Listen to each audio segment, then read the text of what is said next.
Last night, ESPN NBA analyst Adrian Wojnarowski reported that the Lakers are going to fire Frank Vogel as early as today. Here's the issue. Frank Vogel was on the court coaching the team at the time. Good job, Lakers. Extremely professional. I'm James. This is your daily dose of sports and snark for the greatest sports city in the world, Los Angeles. This is Faithful Angelenos. That news put me in a bona fide bad mood, and I'm going to tell you why in a couple of minutes. But first, it is April 11, 2022. We added 3 subscribers yesterday. Thanks for joining in. If you like the content we've been putting out, then by all means, clickety-clack the like button, clickety-clack the subscribe button. There's a notifications bell. Hit that. Because we put out a new video between 9 and 10 a.m. every single day.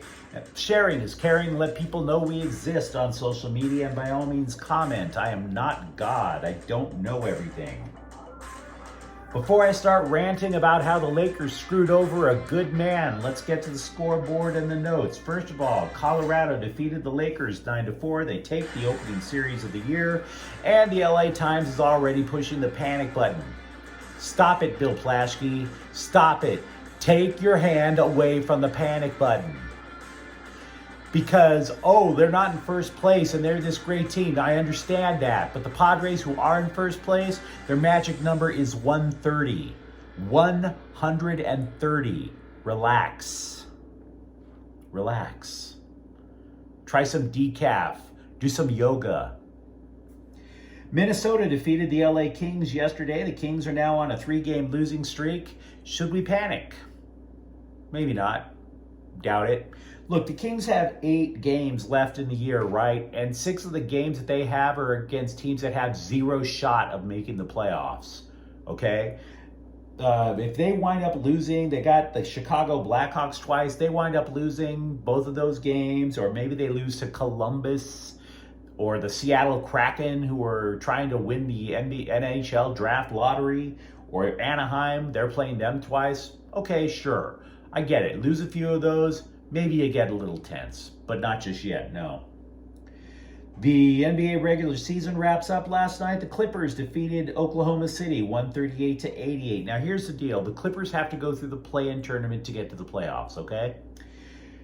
They start off tomorrow night with a game in Minnesota at 6:30 p.m. If they defeat Minnesota, they're in. They play Memphis in the playoffs. If they lose to Minnesota, then they host a follow-up game against either San Antonio or New Orleans. And that winner plays Phoenix. And if you understand all of that, bully for you. Because that is just a little too kooky for me sometimes, I'm telling you.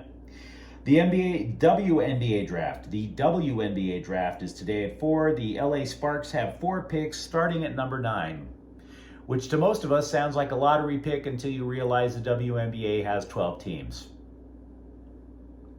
Sparks were terrible last year. They couldn't score. They averaged 73 points a game, so they decided to reinvent themselves. They went out in free agency. They rebuilt the front court. They signed star center Liz Cambage. I'm afraid I don't know how to pronounce the lady's name. So anyway, after rebuilding the front court, don't be surprised if the Sparks take a guard if you do follow the WNBA draft. Yesterday, I mentioned how Wyoming got excited. They signed 2 USC transfer students, guard Ethan Anderson and forward Max Abankpolo. They also have a forward from UCLA, Jake Kyman, and boy, are they excited. Yeehaw! We got 3 of them there big city folk to play that basketball-y game. No, seriously, I read multiple stories from the only place newspapers sell anymore are in states like Wyoming, okay? Their newspapers are seriously excited over this. Meanwhile, the rest of us who read our news on smartphones are like, they're not playing for the Bruins or the Trojans. It's not that big a deal. Let's talk the unending soap opera that is Laker basketball. Okay, so let's assume that the story is true. Let's assume that Frank Vogel is out, and you'll know about it sometime later today, right? 3 years as the Laker coach, got the Lakers their 17th world championship. If it's true, he leaves with a record of 127-98 as the Lakers coach. By all accounts, a good man. By all accounts, a good coach. If you are going to coach the Lakers, though, alpha males only must apply. You have to be an alpha male. And Frank Vogel is a good man, not an alpha male. And therein lies the rub. Why? Well, look through Laker history. For every Phil Jackson, alpha, for every Pat Riley, definite alpha, there's a Mike Dunleavy, there's a Randy Fund, there's a Mike Brown, there's a Frank Hamblin, a Del Harris, a Paul Westhead. Good, solid NBA coaches who couldn't cut it in LA, and it's not because they're terrible coaches, it's because in order to run that team, you have to run that locker room with an iron fist. And I'm not just talking about the players, I'm talking about the front office, because Rob Pelinka keeps saying he can't stop breaking down and tearing down the roster and rebuilding it from scratch and just handing this ball of unkempt yarn to Frank Vogel and say, yeah, you make the Afghan out of this. You start knitting. Rob Pelinka has torn down that roster and just pretty much just kept LeBron James and Anthony Davis and threw everybody else away for each of the last 3 years. And you guys expect consistency out of that. How stupid is that? How stupid. It was only bound. How often all of these players, human beings, they just have all these different personalities, and now you expect to just hand all these different personalities and different skill sets, and you expect him to immediately go, they're functioning as one unit. It doesn't work that way.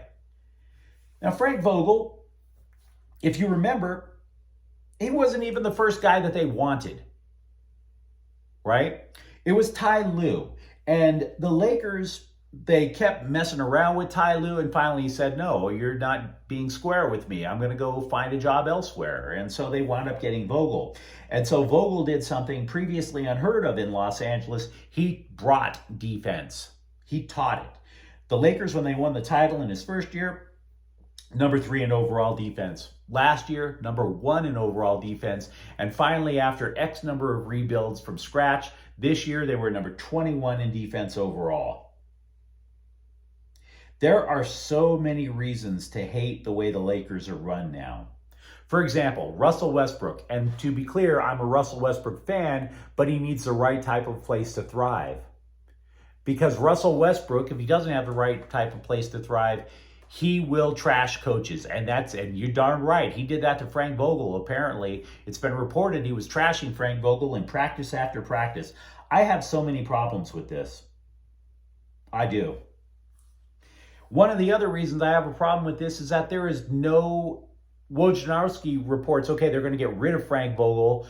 We don't know who the clear-cut favorite is that the Lakers want to replace Frank Vogel. Is there a strong man, an alpha male out there among available coaches? Because if you don't have one that you have targeted, what's the point in firing Frank Vogel? Because you're only going to bring in another X's and O's guy who can't control both the locker room or the front office.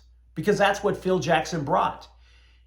He said, I don't care about the drama. I don't care about the drama. We are just going to win basketball games no matter what. He had an iron will. And that's why he won so many titles with the Lakers. Pat Riley, when he came in, he was the opposite. As an alpha, he said, I don't care what problems you guys have. We keep it in this house. Do not let it out. And as a result, you have the Showtime Lakers. You need a strong man, an alpha, to run the Lakers. If you go out and you hire a guy who's an X's and O's guy, it's highly unlikely to succeed. It's highly unlikely. I will say this, though, about Frank Vogel, aside from the fact that he was a good dude and a good coach. First of all, I liked his reaction. Because that game last night, we should have been celebrating the fact that either Malik Monk, he scores 41, or that Austin Reeves was the first undrafted rookie to ever record a triple-double. 31 points. And an overtime win in a game that shouldn't have mattered. So instead of asking about that, the scribes go up to him and says, hey, what's it feel like to lose your job? And he said the only thing, he was honest. He was blunt. I haven't been told shit, and I am going to enjoy this game. Bully for you, coach. Because the other thing people should know, Frank Vogel will have a job. Absolutely. In addition to bringing the Lakers their 17th title, he got the Indiana Pacers to the Eastern Conference Finals 3 times. He can coach. He is a commodity. He'll land on his feet. Weep not for Frank Vogel. But if you're the Lakers, if you're a Laker fan, you need to sit there and ask yourself the honest question. What the hell is the plan? What is the plan? Because right now, it just looks like nothing but turmoil. You know, Magic Johnson hasn't been right about everything after he retired, right? Look at that talk show he had, for Pete's sakes, back in the day. But he did say Rob Pelinka is a backstabber 2 years ago. Just because you may not agree with everything Magic Johnson says doesn't mean he's wrong about everything either. Now, that felt cathartic to get out of my system. It just did, because I'm tired of the dumb shit. Pardon my language.